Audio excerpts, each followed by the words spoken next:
ठीक है।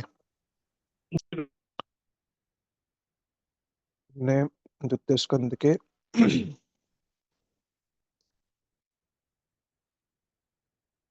दूसरे अध्याय में कल 23 से लेके 29वें श्लोक का अध्ययन किया। पहले अध्याय में जो 6 प्रश्न पूछे गए थे उसके उत्तर के पश्चात भगवान के पुरुषावतार से संबंधित जो प्रश्न पूछा गया था पूर्व अध्याय में, वो उसका उत्तर हमें इन इसके माध्यम से मिला। 22 से 29 के बीच में, 23 से 29 के बीच में। अब ये गुणावतार का, माफ कीजिएगा, हमने भगवान के गुणावतारों के विषय में सुना। अब पुरुषावतार का जो प्रश्न पूछा गया था पूर्व अध्याय में 1.1.17 कि आप भगवान के पुरुषावतार के विषय में बताइए, तो उन्हीं पुरुषावतारों का की ही चर्चा जो है अब श्लोक नंबर 30 से लेकर के श्लोक नंबर 33 तक होगी। प्रथम पुरुष, द्वितीय पुरुष, तृतीय पुरुष, कारण दक्षाय विष्णु, गर्भदक्षाय विष्णु और शिरोदक्षाय विष्णु। ठीक है। श्री विश्वनाथ चक्रवर्ती पाद कह रहे हैं कि पहले अब गुणावतारों का वर्णन कर दिया पूर्व श्लोकों में, अब पुरुषावतारों के विषय में कह रहे हैं कि जैसे स एवदम सरस जग्रे भगवान आत्माय सत असत रूपाय च सो गुण माया गुणो विभव।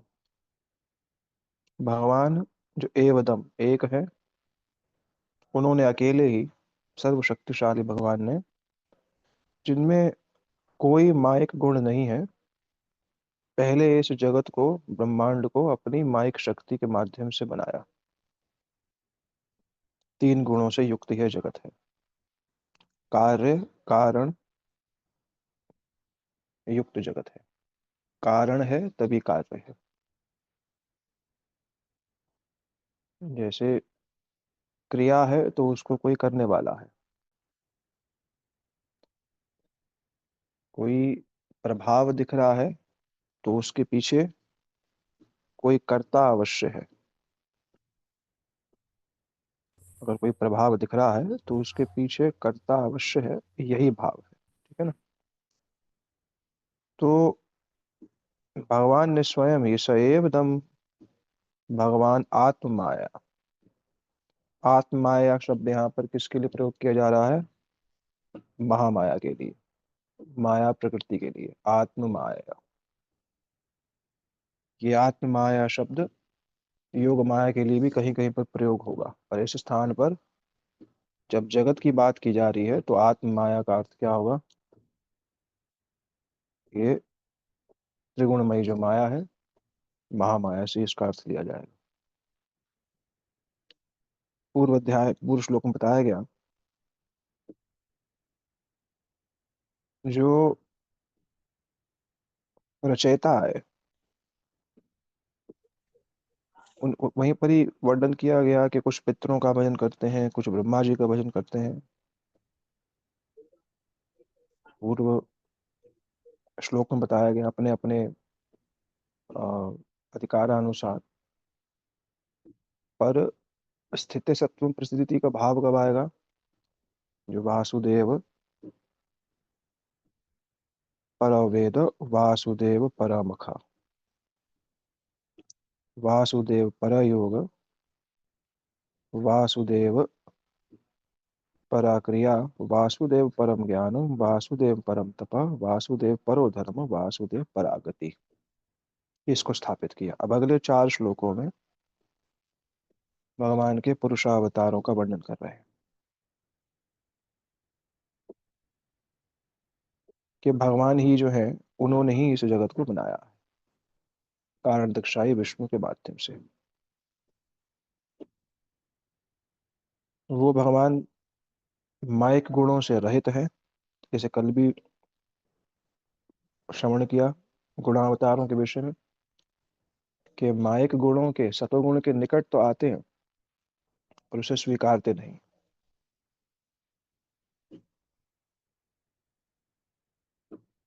वह भगवान है तो त्रिगुण से रहित,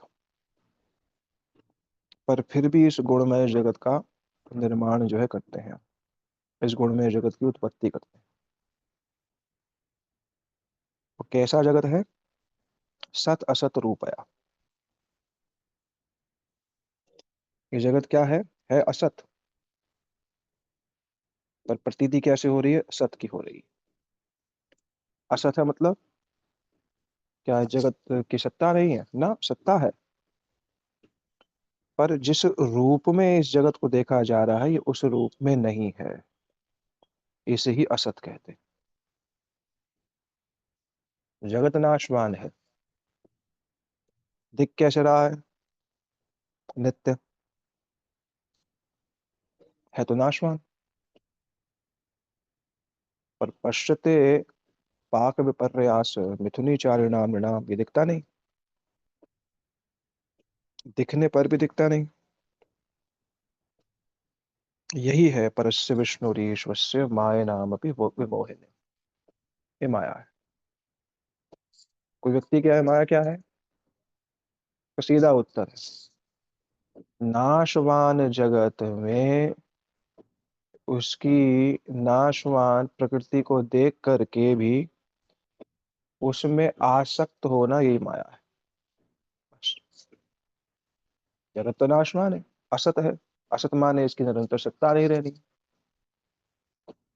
पर ये सतरूप में प्रतीत हो रहा है जीव को। क्यों? क्योंकि जीव का मन और शरीर इन्हीं तीन गुणों से बना है। जिस गुणों से शरीर बना है वही वस्तु सत्य लगेगी। अगर त्रिगुणमय शरीर है, त्रिगुणमय मन है, तो जगत ही सत्य लगेगा। और जब त्रिगुणमय देह और त्रिगुणमय मन से परे हो जाए, तब जगत क्या लगेगा? असत लगेगा। इसलिए तो सुनने पढ़ने पर क्यों नहीं हो पा रहा? सुनने पढ़ने पर भी और देखने पर भी पश्चित पाक विपर्यास, इसके विपरीत परिमाण देखने पर भी इससे आसक्ति क्यों नहीं जा रही है? क्योंकि देह भी गुणमय, मन भी गुणमय। इसी से ही पता चल जाता है कि हमारे मन की स्थिति क्या है, कि आत्मधर्म प्रकाशित हो रहा है कि नहीं हो रहा है। जितनी मात्रा में जगत नश्वर प्रतीत होगा, उतना ही क्यों, उतना ही आत्मधर्म प्रकाशित हो रहा है। नश्वर है ये, निरंतर तो रहेगा नहीं। तो यही सद असद रूपया। एक तो ये इसका अर्थ हुआ। दूसरा, इसमें कार्य दिख रहा है, असत तो दिख रहा है जिसमें सत की प्रतीति हो गई है, पर इस असत को देख करके भी, इस अनित्य को देख करके भी नित्य भगवान का स्मरण नहीं है। ये इसका दूसरा प्रभाव है।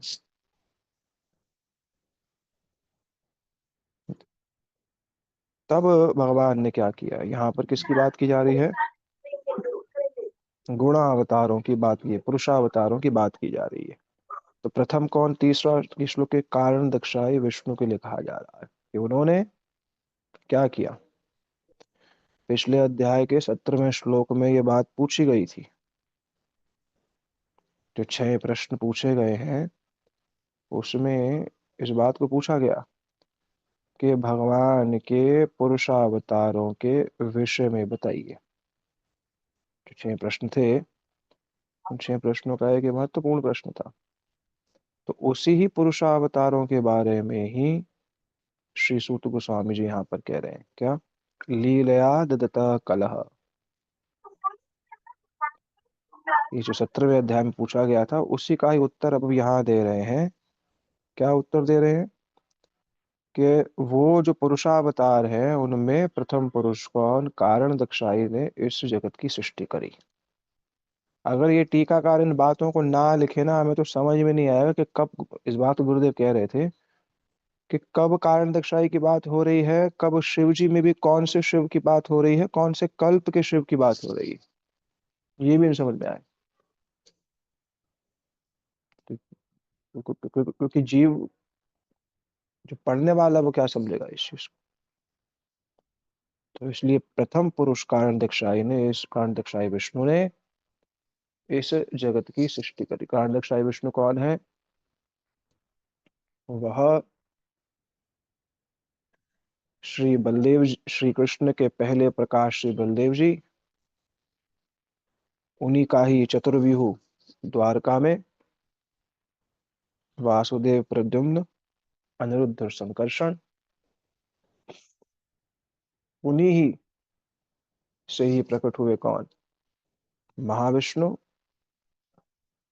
महाविष्णु जो नारायण है वो, और उन्हीं के ही प्रथम विस्तार जो है कौन? कारण दक्षाय विष्णु, जो भौतिक जगत के कारण स्वरूप है।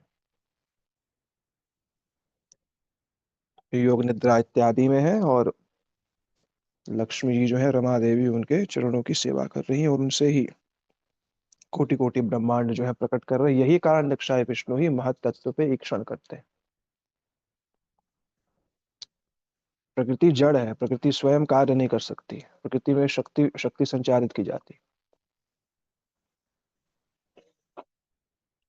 तो ये हुए प्रथम विश्व प्रथम पुरुषावतार। तो हमने गुणावतार सुन लिए, पुरुषावतार सुन लिए, आगे हम भागवत के आगे जाएंगे तो मनमंत्र अवतार सुनेंगे, लीला अवतार सुनेंगे, शक्टावेश अवतार तो सुने, बीच में पृथु महाराज जी का चरित्र भी आएगा, श्री व्यासदेव भी स्वयं। ये सब अवतारों का वर्णन इस तरीके से आएगा।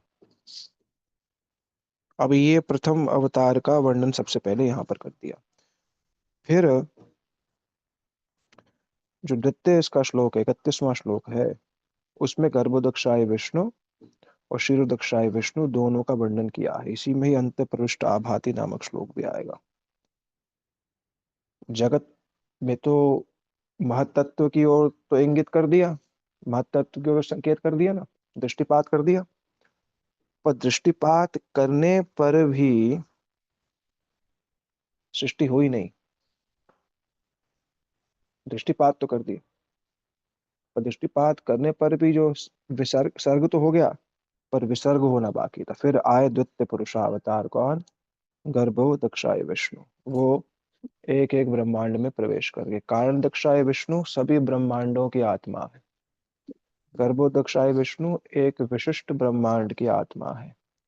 शिरो दक्षाय विष्णु प्रत्येक जीव के हृदय में निवास करते हैं, वो सबकी आत्मा। ठीक है ना? कारण, ये बात ना, कारण दक्षाय विष्णु कौन हुए? सभी ब्रह्मांडों की आत्मा। गर्भो दक्षाय विष्णु कौन हुए? एक विशिष्ट ब्रह्मांड की आत्मा। और श्री शिरोदक्षाय विष्णु कौन है? सभी जीवों के भीतर प्रादेश मात्रम पुरुषम भवंतम इस रूप में विराजित है। कल एक प्रश्न पूछा था, विदेश में क्लास कर रहा था, बाद में आया, श्री गौर गोविंद महाराज जी के शिष्य, स्वामी महाराज जी के ही शिष्य, बाद में श्री गौर गोविंद महाराज जी के शिष्य रहे, फिर बाद में श्री भक्ति विज्ञान भारती को स्वामी महाराज जी के शिष्य। उन्होंने प्रश्न पूछा है मेरे से, बड़े अच्छे, कि जीव की प्रार्थना कौन सुनता है? जीव जो प्रार्थना करता है तो कौन सुनते हैं? कृष्ण सुनते हैं, गुरु सुनते हैं, कौन सुनता है? प्रश्न था उनका। फिर हमने तो अब तक यही सुना था कि कृष्ण ही जो है जीव की प्रार्थना सुनते हैं, और बाद में हमें समझ में आया कि वो तो नहीं, परमात्मा सुन रहे हैं। तो ऐसा बड़ा प्रश्न था, और प्राय रहता है।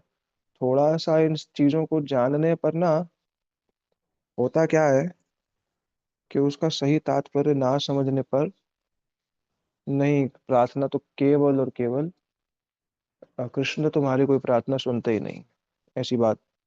कृष्ण वृंदावन में अपनी लीलाएं इत्यादि कर रहे हैं, तो उनके पास तो समय नहीं जीव की प्रार्थना सुनने का। तो वही ही कृष्ण अपने एक स्वरूप को क्षीरोदक्षाय विष्णु के रूप में समस्त जीवों के हृदय में स्थित कर देते हैं, कि जब जीव प्रार्थना करे तो उनकी वही प्रार्थना उन क्षीरोदक्षाई के माध्यम से ही भगवान तक पहुंचे। और विशेष करके भी बाद में श्री गुरुदेव कह रहे नारद ऋषि इत्यादि के माध्यम से कृष्ण को ये अवगत कराया जाता है कि अमुक अमुक ब्रह्मांड में अमुक अमुक जीव जो है उच्च कोटि के साधकों का, वो आपके भजन के लिए विशेष तत्पर है, आपके भजन आपके दर्शन के लिए भी विशेष आतुर है। तो नारद जी इत्यादि ये सब जीव की इस प्रार्थना को वहां तक पहुंचाते हैं। तो उन्होंने कहा कि ये तो विचित्र हो गया, भगवान ही मेरी प्रार्थना नहीं सुनते। मैं कहा कृष्ण अगर अपनी लीला में अभ्यस्त है वृंदावन में, तो एक सेवक उनसे प्रार्थना करके उनकी लीला भंग थोड़ा ना करना चाहेगा। पर कृष्ण के ही एक अभिन्न स्वरूप जो क्षीरोदक्षाई विष्णु है, या नारद जी जैसे परंपरा में जो गुरुजन जैसे साधुगण है, यही ही जीव की प्रार्थना वहां तक ले जाते हैं। तो उन्होंने प्रश्न पूछा कि फिर पहली बार जब जीव ने प्रार्थना करी तो वो प्रार्थना कृष्ण ने सुनी? मैं कहा हाँ, वो प्रार्थना परमात्मा ने ही सुन करके, तत्व तो एक ही है, जीवन में गुरु भेज दिया। अब जब गुरु भेज दिए, अब जो भी प्रार्थना जाएगी गुरु के माध्यम से जाएगी। इसे ही गुरु अवज्ञा कह दिया जाता है। तो प्रभु जी पहली प्रार्थना यानी भगवान ने स्वयं सुनी, तो कृपा करके अब गुरु जी को भेजे और बाकी की हाँ, प्रार्थना वो सुनी। अब पहली प्रार्थना भी परमात्मा रूप में तो बैठे ही ईश्वर दक्षाय विष्णु ना, वही व्यवस्था करते हैं। ठीक है। कृष्ण, गुरुदेव कह रहे थे गुरु कृष्ण अत्यंत अत्यंत कृपालु हैं, वह ही जीवों के लिए सब व्यवस्था करते हैं। तत्वतः तो दोनों एक ही हैं, चाहे क्षीरोदक्षाय विष्णु हो चाहे गर्भोदक्षाय विष्णु हो। पर श्री कृष्ण जो ब्रजेंद्र नंदन कृष्ण है, वह लीला पुरुषोत्तम होने के कारण लीलाओं में अभ्यस्त है। तो फिर हम्म। एक फिर कैसे जीव के पास गुरु आए? हाँ, क्योंकि उसने कहीं प्रार्थना करी या कहीं उसकी दशा को देखा परमात्मा ने स्वयं। एक तो ये पक्ष है, और जीवन में गुरु आए। दूसरा पक्ष इसी का जो है, जब जीव अभी भक्ति मार्ग में आने के लिए प्रस्तुति नहीं था, हम्म। साधु जनों को जो भक्ति देवी भ्रमण कराती है, भक्ति देवी जो साधु जनों को भ्रमण कराती है, उसी भक्ति देवी के माध्यम से ही जीवों को साधु संग प्राप्त हो और वहीं से यात्रा आरंभ हो गई। इसलिए सारा श्रेय उनको जाता है। हमारे लिए उत्तम क्या है विचार? हाँ, कि यही कि हमारी प्रार्थना को या हमारी दशा को भगवान ने देख करके ही हमारे जीवन में गुरु भेजे, एक ये विचार है। दूसरा जो विचार है कि हाँ, भक्ति देवी ही स्वतः ही साधुओं को भ्रमण कराते हुए उनको हमारे निकट लेकर के आई। अब ये स्वीकारना कि ये भक्ति देवी ही लेकर के आई है, कि कि ये केवल साधु की ही कृपा है, जो ये मानता है उसका अधिकार उन्नत है, उसका अधिकार उन्नत है। जो ये मानता है नहीं मैंने प्रार्थना करी और फिर कोई गुरु आए, वो अपने मंगल अपने मंगल और मंगल के विषय में पूर्ण रूप से भ्रांत जीव, जो परमार्थ जानता नहीं, वो परमार्थ की प्रार्थना करेगा ही कैसे, है ना? तो यही विचार सबसे सर्वश्रेष्ठ है, और तत्वतः भी यही है। तो सभी ब्रह्मांडों की आत्मा कौन? गर्भोदक्षाय ये कारणदक्षाय विष्णु, एक विशिष्ट ब्रह्मांड की आत्मा या एक ब्रह्मांड जिसमें हम हैं इस समय, इसकी आत्मा कौन? गर्भोदक्षाय विष्णु, जिनके गर्भ से उनके गर्भ नाभि कमल से यही अंबुज पद्मनाभ, उनके ही नाभि कमल से श्री ब्रह्मा जी का जन्म हुआ। और फिर वही क्षीरोदक्षाय विष्णु ही, क्यों क्षीरोदक्षाय विष्णु हृदय में बैठे? क्या व्यक्तिगत रूप में क्षीरोदक्षाय विष्णु को सबके हृदय में बैठने की आवश्यकता है? कोई ऐसा विकल्प नहीं कर सकते थे कि स्वयं न बैठना पड़े, नहीं। यही उनकी दया है, ये उनकी दया है कि वो व्यक्तिगत रूप में जीव के साथ है। भगवान की दया का सबसे बड़ा परिचय क्या है? अगर वो भगवान है तो उन्हें क्या क्षीरोदक्षाई विष्णु के रूप में सब जीवों के समस्त जन्मों के समस्त कर्मों को क्या साक्षी रूप में लिखने की आवश्यकता होनी चाहिए क्या? वो तो भगवान है, वो तो किसी और माध्यम से भी कर सकते थे ना। पर क्यों हुए ऐसे? यही दया है। इसी दया को ही लक्ष्य करना। मैं अगर मेरे हृदय क्षेत्र में द्विपर्णो संयोजो सखायो परिष्वजाते, जो वेद कह रहा है कि पक्षी दो बैठे हैं, तो दूसरे पक्षी को बैठने की क्या जरूरत है? तो भगवत तत्व है वो तो। अब भगवत तत्व को सबके हृदय में बैठने की क्या आवश्यकता है? मान चलो गर्भोधक रूप में भी आप सब जीवों के समस्त कर्मों को जान सकते हैं, क्यों? भगवत तत्व है। पर सब जीवों के हृदय में बैठने का क्या तात्पर्य है? एक तो दया परवश, और दूसरा व्यक्तिगत संबंध। दया परवश और व्यक्तिगत संबंध के कारण वहां बैठे। मतलब क्या आवश्यकता उनको बैठने की? प्रतीक्षारत है कब जीव उनके उन्मुख होएगा, कब सन्मुख होएगा, बस। जब तक नहीं है तब तक तो कर्मों का फल प्रदान कर रहे हैं, साक्षी रूप में कर ही रहे हैं, है ना? अंत प्रविष्ट आभाति की भांति, है ना, करी। तो गर्भोदकशाही विष्णु जो है वो खुद एक एक ब्रह्मांड में प्रवेश कर गए,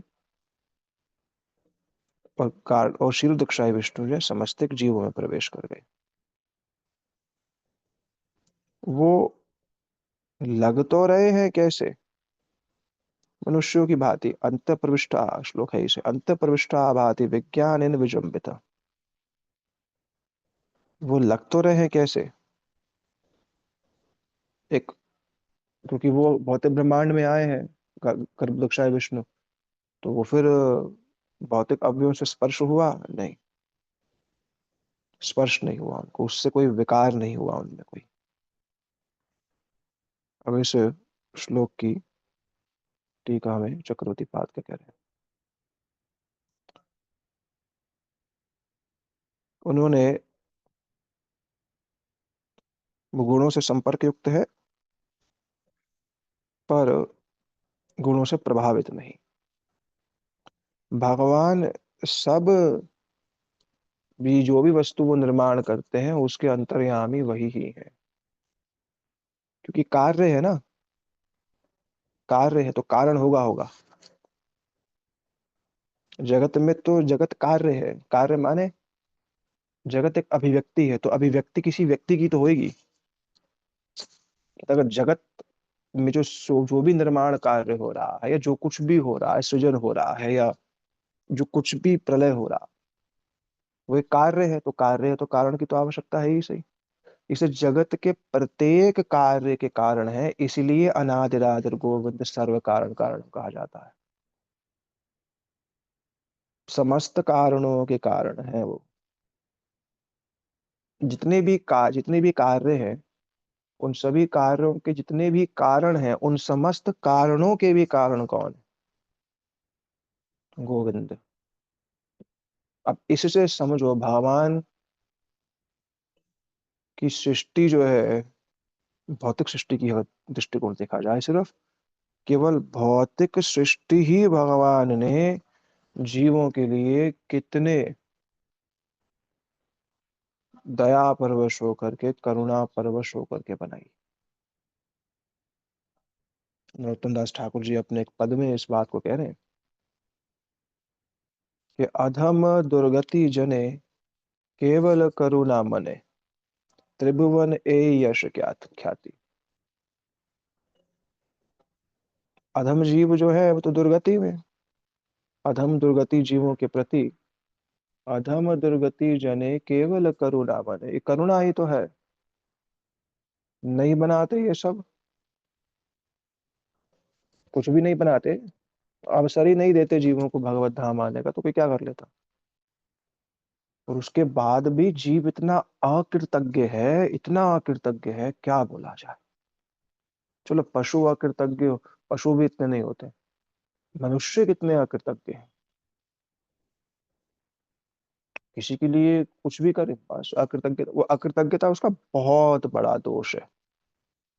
किसी व्यक्ति से बहुत कुछ प्राप्त किया, बाद में उसी के विरुद्ध हो गए। और आंतरिक विरोध, वो हो सकता है ऊपर से विरोध ना हो पर आंतरिक विरोध हो, ये भी है। ये भी अकृतज्ञता ही तो है, और क्या है। वो अकृतज्ञता उसका दोष ही है। तो अधम दुर्गति जने केवल करुणा मने त्रिभुवन ए यश ख्याति। त्रिभुवन में आपकी यही ख्याति है कि आप केवल और केवल करुणा के अतिरिक्त कुछ कर ही नहीं सकते हैं। सुनिया साधुर मुखे लइनु शरण सुखे उपेक्षिले नाही मोर गति। मैंने साधु मुख से सुना है, इसीलिए ही आपकी शरण ग्रहण की है। आप मेरी उपेक्षा कर देंगे तो मेरा क्या होगा। तो भगवान जो है वो जीवों के भीतर जो है प्रवेश किए, जो गुणों से ढके हुए हैं। तद हम्म ना, तद माने वो ये तया विलसित एषु गुणेषु गुणान एव। कि भगवान जो है वह गुणेशु माने वो जीव जो गुणों से ढके हुए हैं, आवृत हैं। उनको विलसितेषु, उनको प्रकट किया, उन जीवों को। तया माने उन्होंने अपनी तया माने माया से, माया से उनको प्रकट किया। वो गुणान एव माने गुणान, गुणमय वस्तु के समान है। एव माने वैसे ही, जैसे प्रभवती चंद्र का इवो इवोदित अर्क ताप, तब इसके समान है, पर है नहीं वो। क्यों? क्योंकि वो कैसे है, चिद शक्ति से युक्त है, विज्ञानेन। ठीक है। तो पहले कारण दक्षाई विष्णु का वर्णन किया, फिर हाँ गर्भोदक्षाय विष्णु का वर्णन किया, और अब तीसरे श्लोक में, 32वें श्लोक में ये गर्भोदक्षाई और श्री क्षीरोदक्षाई का वर्णन कर दिया। अब फिर 32वें श्लोक में फिर क्षीरोदक्षाई का ही वर्णन कर रहे हैं, उसको ही थोड़ा और विस्तार से कह रहे हैं।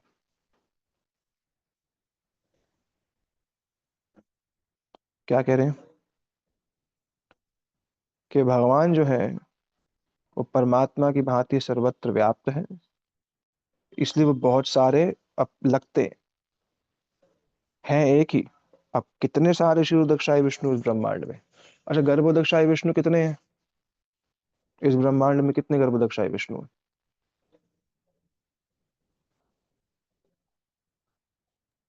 आप जी प्रभु एक। जैसे आपने बोला, एक ही है। क्योंकि हर एक ठीक है। हर एक ब्रह्मांड के एक एक है, तो बहुत सारे ब्रह्मांड है ना। हाँ, तो एक ब्रह्मांड में कितने हैं? एक ब्रह्मांड में एक। एक है। क्षीरोदक्षाई विष्णु कितने हैं? असंख्य है जितने जीव हैं। हम्म, सूर्य तो दिखाई जितने तो जितने जीव हैं उतने परमात्मा रूप में बैठे हैं उनमें। उतने ही है, हाँ। अब वही उसी बात को ही यहाँ पर इसी श्लोक में स्थापित कर रहे हैं। क्या कह रहे हैं कि यथा ही अवहित वहनरि दारुषु एक स्वयोनिषु नानेव भाति, नानेव अनेव भाति। बहुत सारे प्रतीत हो रहे हैं, भांति माने प्रतीत हो रहे हैं। विश्वात्म भूतेषु च तथा उपमा, जैसे अग्नि है, अग्नि काष्ठ के भीतर विद्यमान रहती है। प्रमाण क्या है? काष्ठ का घर्षण करो तो अग्नि प्रकट हो जाएगी। दिखती नहीं है, दिखती नहीं है अग्नि। ऐसे ही परमात्म रूप में भगवान भीतर है, भीतर है। अग्नि दिख नहीं रही है काष्ठ में, लकड़ी में दिख नहीं रही है, और अग्नि प्रकट। अच्छा, अगर अग्नि तत्व, अच्छा अग्नि काष्ठ में होती है ना, क्या प्रमाण है इसका? लकड़ी में अग्नि है कि नहीं? जब है, एक दूसरे को घसते हैं तो प्रकट नहीं है लेकिन है। नहीं, उसका प्रमाण क्या है कि है? कि जैसे ही स्वभाव, अब उसके मूल स्वभाव में जैसे ही उसके पास आता है ताप, तो वो प्रज्वलित हो जाती है। वो तो ठीक है, क्योंकि अगर उसमें अग्नि ना हो तो अग्नि से वो जलेगा नहीं। अग्नि है तभी अग्नि तत्व को स्पर्श करके जलती है। जल तो अग्नि से नहीं जलता, है ना? क्यों? उसमें अग्नि तत्व है। तो जो अग्नि तत्व लकड़ी के भीतर है, लकड़ी के भीतर क्यों अग्नि तत्व?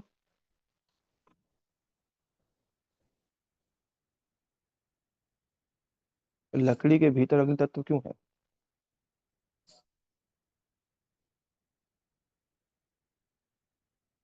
हम्म?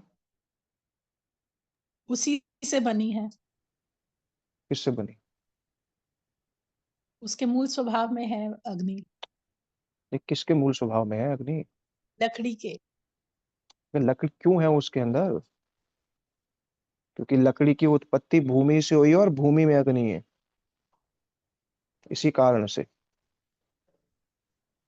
यही ही अंशी और अंश की बात कही जा रही है, और यही बात ही मायावादी और ब्रह्मवादियों को समझाई जा रही है कि भगवान अगर आनंद तत्व है तभी जीव आनंद तत्व है। इतनी सी बात नहीं समझ पाते वो लोग। इतनी सी बात है सिर्फ कि लकड़ी में अग्नि तत्व क्यों है। लकड़ी की उत्पत्ति कहाँ हो रही है? भूमि से हो रही है। भूमि में जैसे समस्त तत्व है, प्रभु जी, लकड़ी ये में वो तो पाए सब अलग अलग तत्व है ना। भूमि, ये पंच तत्व अलग अलग ही है ना। अलग युक्त हैं। अलग अलग होने पर भी पृथ्वी में सारे पांचों ही हैं। तो फिर जल क्यों नहीं जलता, जल क्यों नहीं, आप उसमें क्यों नहीं अग्नि प्रकट भाई होती है क्योंकि जल? जल पहले प्रकट हुआ, अग्नि बाद में प्रकट हुई है। तत्वों को जब देखेंगे तो भूमि, फिर अग्नि है, फिर जल है, फिर वायु है, फिर आकाश है। आकाश का गुण वायु के अंदर है, वायु का गुण जल के अंदर है, जल का गुण अग्नि के अंदर है। तो जब जब वो उसको ज्वलनशील करेंगे, जब ज्वलनशील की बात आएगी, प्रकट होएगी, तो जो जहां से प्रकटा है उसके पहले वाले गुण को लेकर के प्रकटेगा। पहले वाले गुण को ले लिया उसने। यही तो सृष्टि तत्व ही पूरा यही है। वो जन्म उसने कहाँ से लिया है? जन्म उसने कहाँ से लिया? भूमि से लिया। भूमि से लकड़ी जन्म लिया। तो भूमि से जब लकड़ी ने जन्म लिया है, तो अग्नि तत्व विद्यमान कहाँ पर है? भूमि के अंदर है, तभी वो उसको ग्रहण कर पाई वो। लकड़ी लकड़ी लकड़ी भूमि का विकार ही तो है, और क्या है? भूमिगत होने के कारण उसमें अग्नि तत्व व्याप्त है। और जो तत्व जिस दूसरे तत्व के निकट जितना होगा, वो उतना ही अपने ही समजातीय तत्व के निकट आकर के विकार की उपस्थिति कर देगा। अपने अपने प्राकट्य की, अपने स्वरूप को जो है प्रकाशित कर देगा। जैसे तमोगुण रजोगुणी व्यक्ति है। तमोगुण का स्वभाव क्या है? रजोगुण का स्वभाव क्या है? निम्नगामी होना। ऊर्ध्वगामी स्वभाव नहीं है रजोगुण का। रजोगुण का स्वभाव ऊर्ध्वगामी। तो तमोगुण के अंदर रजोगुण मिल जाएगा। एक तमोगुणी व्यक्ति के अंदर रजोगुण मिल जाएगा। क्यों? क्योंकि उसका स्वभाव वैसा है। ऐसी जो काष्ट है, काष्ट के अंदर सभी, जो काष्ट के अंदर सारे तत्व कहाँ से आए? क्योंकि क्यों? वो सबसे निकट किसके है? काष्ट भूमि के है। भूमि में अग्नि तत्व है। पर भूमि को अगर आप प्रत्यक्ष जलाने जाओगे, भूमि नहीं जलेगी, भूमि नहीं जलेगी। भूमि अवश्य ही तब जलती है जब अनंत कोटि ब्रह्मांड में जब प्रलय होती है, वो बात अलग है। सामान्य तो भूमि के अंदर जो अग्नि तत्व है, वो अग्नि तत्व जब काष्ठ को प्राप्त होता है, क्योंकि काष्ठ भूमि का विकार है, और काष्ठ के अंदर क्या है, अग्नि तत्व भी है, अपने पूर्व तत्वों की उसमें पूर्व तत्व भी उसमें सम्मिलित है। इसी के कारण से ही अग्नि के निकट आते ही वो अपने सजातीय तत्व के निकट आकर के अपने आप को प्रकाशित कर देता है। ये वेदांत की बात है इसको, कि तो सृष्टि तत्व पूरा, चाहे भागवत का द्वितीय स्कंध हो, तृतीय स्कंध हो, पंचम स्कंध हो, सृष्टि आरंभ ही इस तरीके से ही होती है। आकाश से सबसे पहले उत्पन्न हुई शब्द की, पहले शब्द आया, वायु, आकाश के बाद जब वायु आती है, आकाश का सब, आकाश की तन्मात्रा क्या है, शब्द। फिर आई आकाश से क्या आया, वायु आई, वायु की तन्मात्रा क्या है, स्पर्श। फिर पूरा वहां से वर्णन के एक एक, और जब लय होते हैं सारे के सारे, तन्मात्राएं अपने पास पहुंच जाती हैं, जो पंचभूत है अपने पास, अपने अपने इंद्रियों, अपने अपने अवयव में प्रवेश कर जाते हैं सब के सब। जो जहां से आया वो वहां चला गया। इसका मतलब कुछ नाश हुआ ही नहीं, और जीव इसी को ही अपना शरीर माने बैठा है, यही माया है। तत्वों के इकट्ठे होने को जड़ शरीर का जन्म कहते हैं, तत्वों के इकट्ठे होने को। और उस जड़ शरीर को ही जीव ने क्या माना है, मैं। जबकि केवल तत्व इकट्ठे हुए हैं और कुछ नहीं हुआ है। पर इसको इस दृष्टिकोण से नहीं समझ, इतनी वैचारिक क्षमता बहुत कठिन है ढूंढना। तत्वों के मिश्रण से शरीर बना है, तो तत्व तो पहले भी थे और बाद में भी रहेंगे। सांख्य योग का पूरा विचार है। पर यह सांख्य योग बिना भक्ति के सिद्ध नहीं हो सकता है। वैचारिक क्षमता थोड़ी सी बढ़ जाएगी, बस थोड़ा ज्ञान अर्जन तो हो जाएगा, अनुभूति के स्तर पे नहीं आ सकती बात है। और शरीर किस तरीके से बना, मनुष्य शरीर, उसके विषय में जहाँ भागवत में जाकर प्रवेश करके देखें तो पता चले कि ब्रह्मा जी ने कितने प्रयास के बाद इस देह को बनाया। इसीलिए तो तूर्णम यतेत नाव ये पतेत मृत, इसलिए कह दिया था आत्मघाती है अगर अपनी सारी ऊर्जा को भगवान की सेवा में लगा करके भगवत धाम जाने की इच्छा नहीं कर रहा है। आत्म क्योंकि इतनी मुश्किल से उन्होंने इस शरीर को बनाया था, अग्नि के भीतर वो सारी बात, उसी बात को यहाँ पर श्री चक्रवर्ती पाद अपने पूर्व मत को, जो पूर्व श्लोक में जो बात कही गई है, उसी शीर्षशाही विष्णु के ही विचार की पुष्टि के लिए, उनकी स्थिति के लिए ही ये श्लोक कहा गया है। जैसे अग्नि जो है वो प्रकट हुई कहाँ से, क्योंकि भीतर थी पहले से ही, और उससे और अग्नियां प्रकट हो जाती हैं। ऐसे ही भगवान एक है,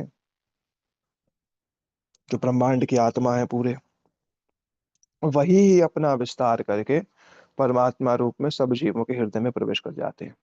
लगते तो बहुत सारे हैं वो, कितने शूद्रशाही विष्णु होंगे, भागवत जी कह रही कि हितवतीर्णस्य क ईश्वरस्य गुणात्मे गुणात्मातु कालेन ये वा विमिता सुकल्पे धूपाशव खेमिका धूभास। भूमि के रजकण गिनना आसान है। जो कहा जाता है ना भगवान के गुण अनंत है, ये भगवान अनंत है, ये उसी अनंत भगवान का ही विस्तार है, जिसका केवल एक दिग्दर्शन जो है श्री कृष्ण ने ब्रह्म मोहन लीला में दिया। भौतिक मानुषी मानुषी बुद्धि भगवत तत्व के इन विचारों को सुन करके चमत्कृत हो सकती है, और वो चमत्कृत होना बहुत जरूरी है, क्योंकि उसी से ही भगवान के प्रति श्रद्धा की उत्पत्ति होती है। कि हम जिन विजय नंदन श्री कृष्ण के प्रति आकर्षण होना चाहते हैं, वो ब्रजेंद्र कृष्ण पूर्ण तत्व भी हैं, पूर्ण तत्व भी हैं कि उनसे सब कुछ प्रकट। न- क्या आवश्यकता उनको श्री दक्षाई विष्णु के रूप में अपना इतना विस्तार करने, कोई आवश्यकता नहीं। तुमने तुम विमुख हुए हो मेरे, जाओ, छोड़ सकते हैं ना, पर नहीं छोड़ते, नहीं छोड़ते। उनके द्वारा भेजे गए साधु जन भी तो वही भेजते, साधु जन भी तो उन्हीं की ही शक्ति भक्ति देवी की कृपा से जीवन में आते। तो भगवत कृपा के अतिरिक्त कुछ है ही नहीं, कुछ हो ही नहीं सकता। इसी बात के लिए कह रहे हैं कि सर्वत्र भगवान की उपस्थिति है। पर ये क्या विडंबनीय माया है, सर्वत्र भगवान है फिर भी कोई अनुभूति नहीं है उसको। क्यों? कारण क्या है सर्वत्र भगवान की उपस्थिति होने पर भी उसकी अनुभूति नहीं है? क्योंकि अभी वो भगवान की अनुभूति करना नहीं चाहता, बस। कोई कर्म कांड में लिप्त है, कोई ज्ञान कांड में लिप्त है, कोई पर जगत की बातों को संग्रह करने में लिप्त है, जिसे विद्या और पांडित्य कहते हैं। कर्म कांड वाले स्वर्ग में लिप्त हैं, ज्ञान कांड वाले वो तो भगवान को जानना नहीं चाहते। योगी जो है वो क्या कर रहे हैं, वो अपना परमात्मा लीन होना चाहते हैं, सिद्धियां प्राप्त करना चाहते हैं। जो परमार्थ मार्ग पर आ रहे हैं उनमें से भी बहुत सब लोग कुछ कुछ करे जा रहे हैं। उनमें से कुछ हैं जो पर विद्या संग्रही हैं पर विद्या अनुरागी नहीं है। पर विद्या संग्रही है, पर विद्या संग्रह करना चाहते हैं, गुरुदेव कह रहे शक्तासुर की भांति पर विद्या संग्रही है। पर विद्या अनुरागी जो हो जाता है वो अपने लिए स्वाध्याय करता है, उसकी ज्यादा फैन फॉलोइंग नहीं होगी, वो चाहेगा भी नहीं पहली बात। वो भगवान का विधान है कि कभी उसको अपनी कृपा से स्वयं प्रकाशित कर दें, वो बात तो दूसरी है। क्योंकि पर विद्या अनुरागी व्यक्ति केवल पर विद्या अनुरागी जनों के निकट ही अपने हृदय स्थित भावों को व्यक्त करने के लिए प्रेरित होता है। क्योंकि वो जगत हमारे दृष्टिकोण से बहुत अलग है। हमारे श्रीपद महादेव प्रभु कहते हैं भैया बहुत अलग है, वो शब्दों में भी हम कह भी नहीं सकते कि वो जगत क्या है। इस स्तर पे हम उस जगत को अपनी परिनिधि में ला करके, अपनी परिधि में ला करके हम उसको क्या करते हैं, उसका मूल्यांकन करना चाहते हैं, उसको मेजर करना चाहते हैं। उस जगत की बात को इस जगत की बात में हमारे आचार्य कहते हैं व्यक्त किया ही नहीं जा सकता है। बस केवल और केवल प्रादेश मात्रम पुरुषम वसंतम, केवल एक संकेत मात्र ही दिया है, बस संकेत दिया है।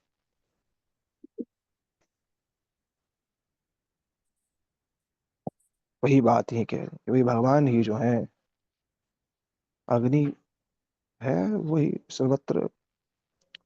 ऐसे ही भगवान जो है सभी जीवों के हृदय में है। अग्नि अगर घर्षण से प्रकट हो रही है काष्ठ के, तो सबसे पहले किसको जलाती है? जिस घर्षण से प्रकट हुई है उसी काष्ठ को जला देती है ना। जिस घर्षण से प्रकट हुई उसी को जला देती। उसी प्रकार से श्रवण कीर्तन रूपी जो ये अग्नि है, ये क्या करती है? भगवान को हृदय में प्रकाशित करती है। हम्म।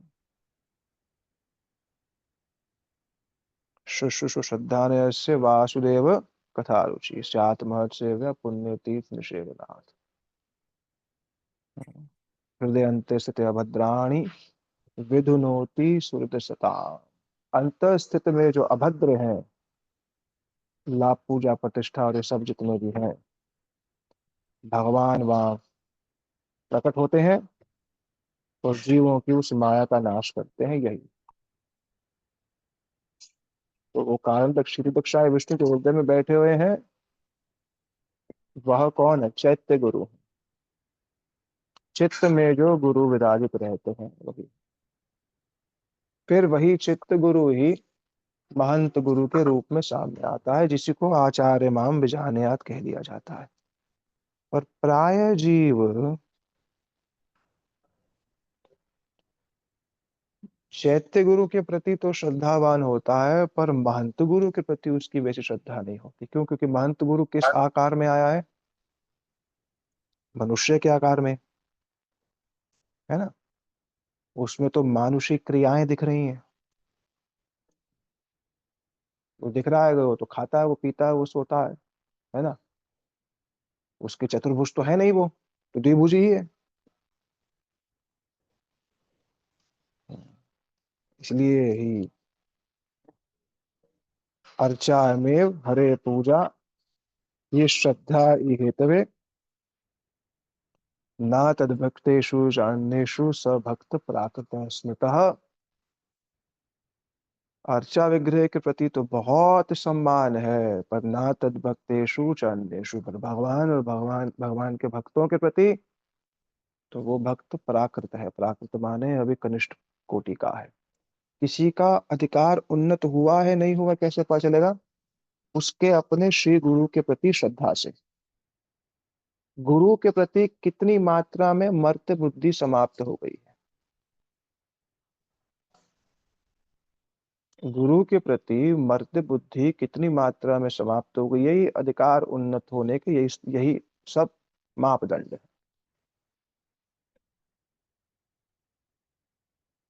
यही है। और साधक क्या होता है? जो कहीं वो अपने अहम की उपासना करता, अहंग्रो उपासक होता है। ये सब तो मैं कर रहा हूं, ऊपर ऊपर से बोलता है कि सब कुछ गुरु वैष्णव की कृपा है, पर आंतरिक रूप में क्या हो रहा होता है? अहंग्रो उपासना ही हो रही होती है। मेरा शाब्दिक ज्ञान है, मेरा अध्ययन है, मेरा स्वाध्याय है, मेरा कीर्तन है, वो अहंग्रो ही उपासना हो रही होती है।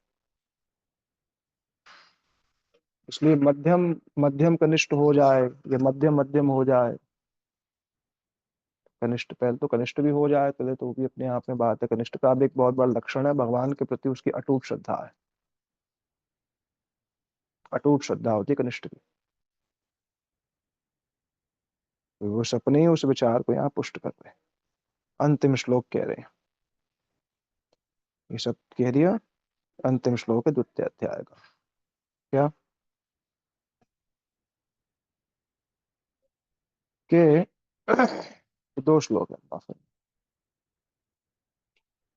33वें श्लोक में कह रहे हैं कि भगवान ही जीवों के सुख भोग के लिए ही सारी व्यवस्थाएं करते हैं।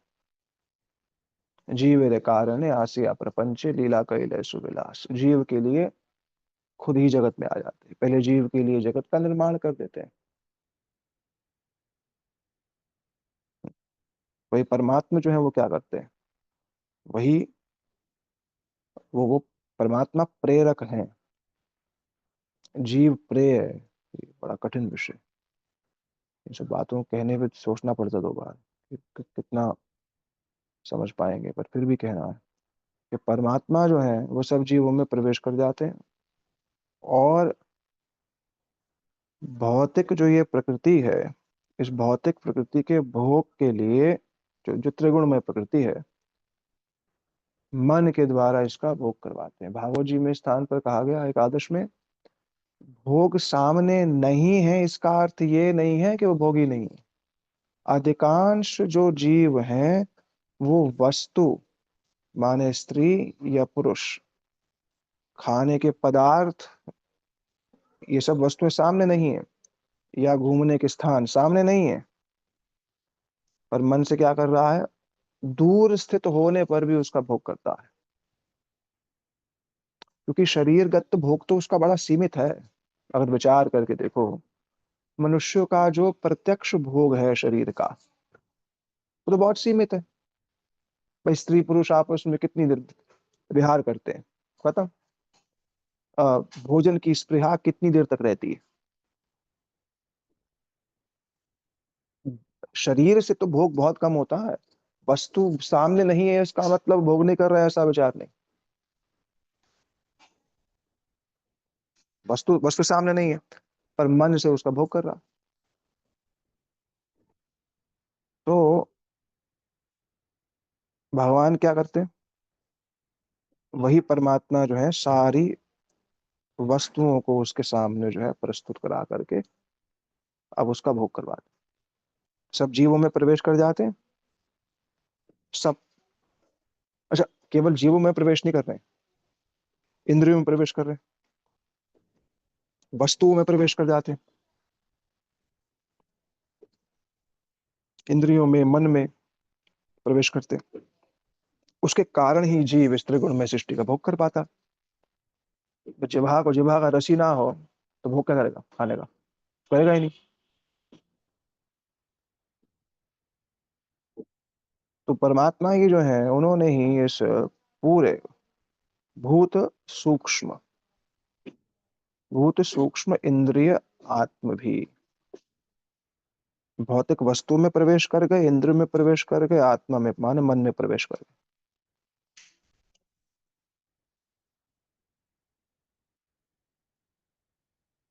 जो जगत के गुणमय वस्तु हैं वो क्या है? वो भौतिक वस्तु हैं, उनको भोगने के लिए इंद्रियां हैं और मन है। वह देवताओं के शरीर में प्रवेश कर गए, मनुष्यों के शरीर में प्रवेश कर गए, पशुओं के शरीर में प्रवेश कर गए, तभी वो उसका भोग कर पाते हैं। क्योंकि अगर भगवान भीतर ना हो, परमात्मा भीतर ना हो तो भोग ही नहीं हो, संभव ही नहीं। वो खुद इससे अनासक्त है। भुंक्ते भूतेषु तद्गुणान्, वो उनसे खुद प्रभावित नहीं, कि बिना परमात्मा के जीव भोग भी नहीं कर सकता है।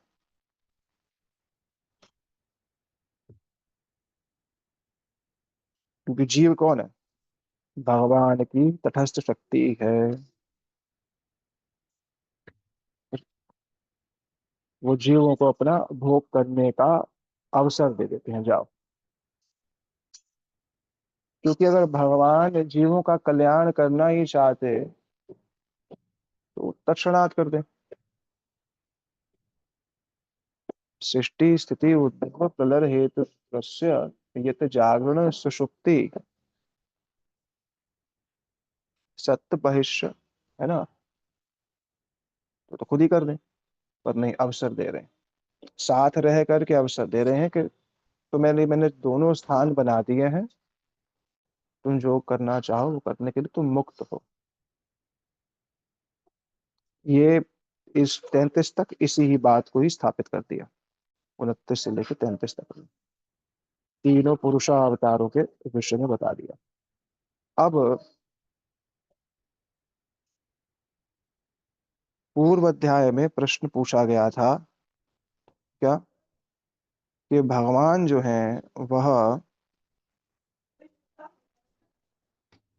जो तीसरा प्रश्न था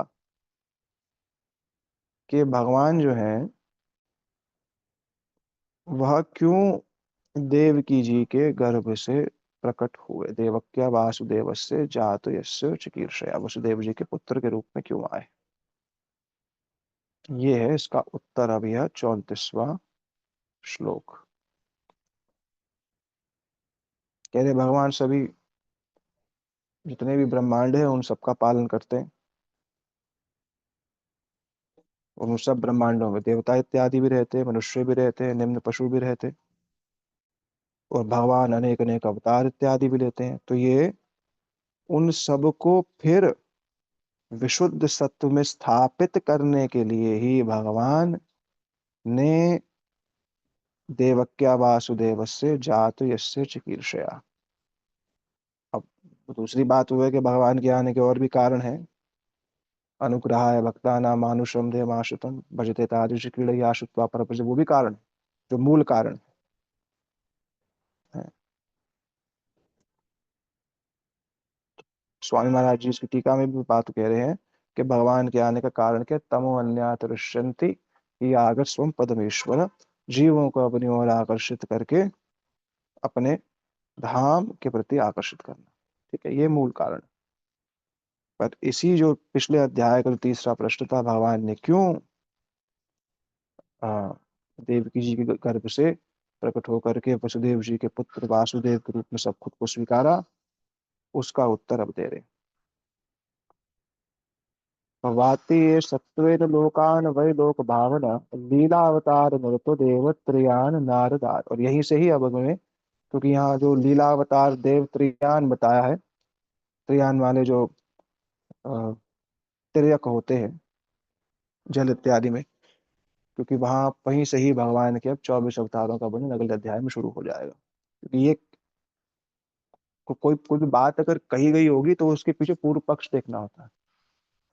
ऐसे नहीं चलो अब ध्रुव जी का चरित्र कह देते हैं, और चलो अब ये कह देते हैं, चलो वो कह देते हैं, पर क्यों कहा गया है।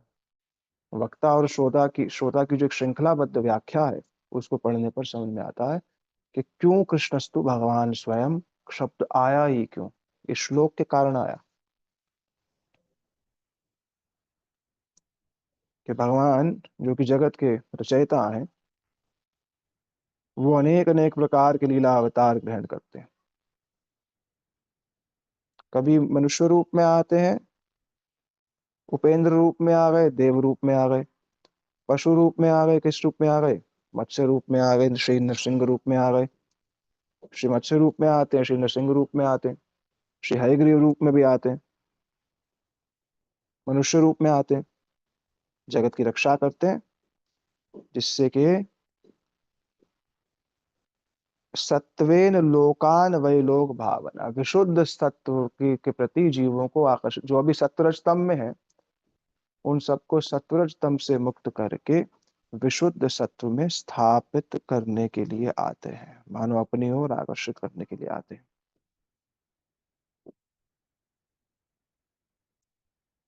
भगवान तो सीमित नहीं है, वो शुक्र अवतार में भी जन्म लेते हैं, तो उनके जो श्रृंगार इत्यादि का वर्णन किया गया है, या उनके वपु से जो जल के बिंदु हैं, वो बिंदु का स्पर्श करके जो महर्जन या तपजन के वासी हैं वो पवित्र होते हैं। किसी शूकर के जल से कोई पवित्र होता है? उसके तो निकट कोई जाना नहीं चाहता। पर भगवान के विषय में जब भगवान ने शूकर अवतार लिया है, तो उस समय उन्होंने वंदना करी भगवान की, नमः तस्मै कारण शूकराय ते चित चितो अखिल चित भावना तमाल लीलया शित टंक नोटया। कि आपके जल से हम पवित्र हो रहे हैं। शूकर के जल से कौन पवित्र होता है? पर हाँ, क्योंकि वो सामान्य शूकर नहीं, क्योंकि वो भौतिक शरीर है नहीं, वो विशुद्ध सत्व का शरीर है। जिसे हिरण्याक्ष सामान्य मान लेता, कह देता है जहाज चाहो वन गोचर मृग, यू नो, तो समझता है कि तो कौन है? तो वन गोचर है तू तो। हिरण्याक्ष की दृष्टि में ऐसी है। ऐसे ही वर्तमान हिरण्याक्षों की दृष्टि में ही कृष्ण राम कैसे हैं? भगवान नहीं, वर्तमान हिरण्याक्ष नहीं। छाया के निकट भी नहीं आना चाहिए ऐसे लोगों की। चर्चा तो बहुत दूर की बात है,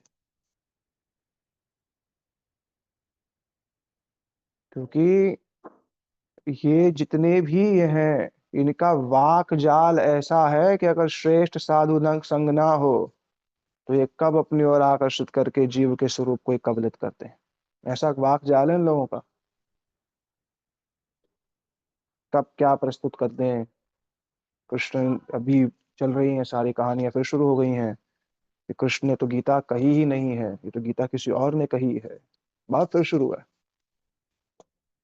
बताओ यार, हद। कि वर्तमान हिरण्याक्ष है, जैसे वो हिरण्याक्ष भगवान के स्वरूप को देख करके बोले, ना ही त्वम बलम अल्प बलम योग माया, तेरा बल केवल योग माया है बस। बताओ, योग माया का बल कम है?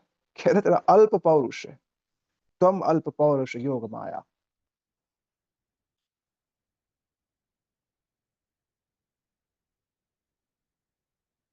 तो भगवान जब आते हैं, अनेक रूप धारण करते हैं अपनी नित्य लीलाओं के लिए। भव्यति मीन्स रक्षा करते, या भव्यति का अर्थ क्या हो यहाँ पर? जो प्रेम प्रदान करते। भजते तादृश क्रीड़ा या श्रुत्वा परम प्रजित, अनुग्रह करके सबसे श्रेष्ठ वस्तु प्रदान करते। लोक भावनः मीन्स जगत के रचयिता है।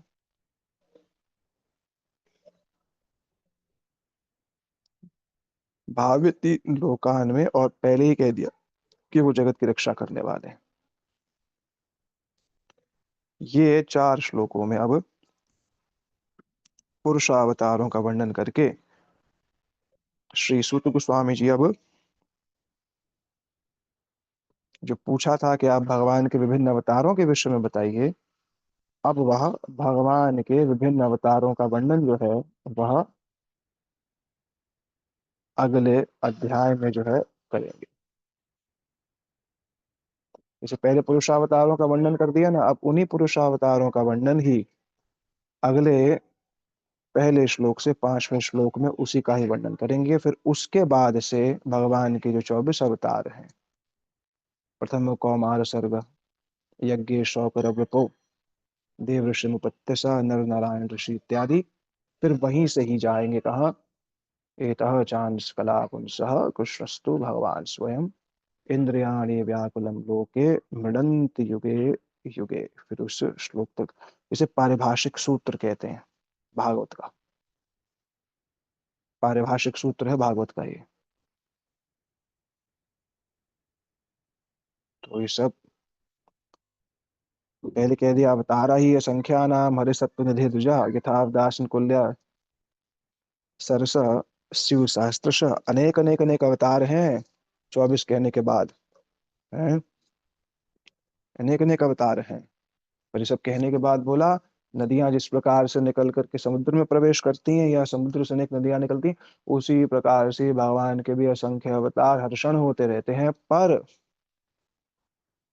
एतः चांस कला पुरुषः कृष्णस्तु भगवान स्वयं। ये भागवत जी का वाक्य, क्योंकि कृष्ण का वर्णन तो पहले ही कर दिया था उन 24 के भीतर, और उसके बाद फिर कहा एतः चांस कला, पुनरावृत्ति के लिए नहीं कहा गया। तो अगर कहें कि पहले कृष्ण का वर्णन जब 23वें में कर दिया श्री बलदेव जी के साथ, फिर क्यों फिर, हाँ, इसका अर्थ है पर इनमें से भी जो कृष्ण है वो बाबा, अन्य सब भी भगवत तत्व हैं, कुछ कलावतार हैं, कुछ मनमंत्र अवतार हैं, कुछ लीला अवतार है जो उनसे अभिन्न ही है, उनके संबंध को जानना। नहीं नहीं, कृष्ण ही भगवान है, बाकी और कोई भी नहीं है, ऐसा नहीं, इसकी प्रस्तुति करनी पड़ती है।